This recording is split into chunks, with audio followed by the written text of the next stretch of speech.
Praise the lord. ఎడార్ల సెలయేర్లు జనవరి 12.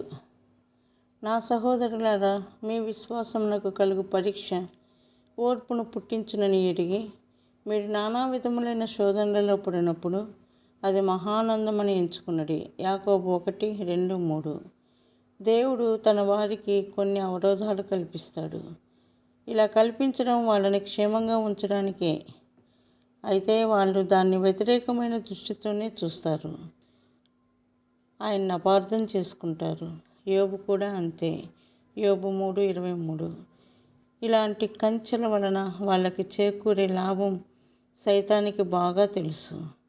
యోబు 1:10లో కంచెను గూర్చి సైతాన్ అంటున్న మాటలు చూడండి.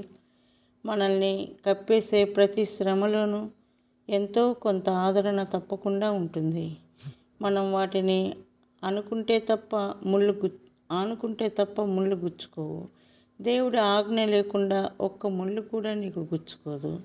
నిన్ను బాధ పెట్టిన మాటలు, ఆవేదన పాడు చేసిన ఉత్తరం, నీ ప్రియమిత్రుడు చేసిన గాయం, చేతిలో డబ్బు లేకపోయిన ఇబ్బంది అన్నీ దేవుడికి తెలుసు.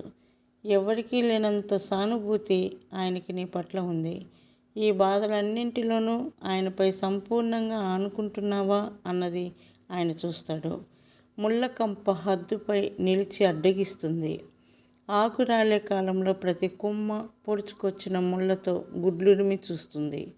వసంతం వస్తుంది, మోళ్ళు చిగురిస్తాయి, కొమ్మలన్నీ పచ్చగా ముస్తాబవుతాయి. భయపెట్టిన కంటకాలన్నీ పత్రహరితం మాటున దాక్కుంటాయి.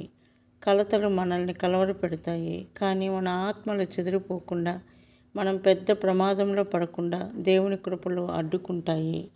నరకానికి మన పరుగును ఆపలేవు. గులాబీ పూదండల బంధకాలు కసిగా గుచ్చుకునే కటిక ముళ్ళే ఆపగలవు. నాశనానికి చేసే పయనాన్ని కాటేసి నెత్తురు చిందించే ముళ్ళు పోటుకి ఉలిక్కిపడి ఏడ్చి గోల పెడతాము. దేవుడు వేసిన కంచెల కాఠిన్యం మనకి జటిలంగానే ఉంటుంది. సర్వేశ్వరుడు చల్లగా చేసే వసంతం సనుగుడులన్నీ సర్దుకుంటాయి. గుచ్చిన ముళ్ళన్నీ చిగురిస్తాయి. శాంతి ఫలాలు విరగగాస్తాయి. మన దారిని సరిచేసిన ముళ్ళ కొరకు పాడదాం ప్రభువుకి కీర్తనలు. కృప, తీర్పు కలగలిపిన కంచెల కొరకు, ఆనందం నిండిన ఆవేదన కొరకు.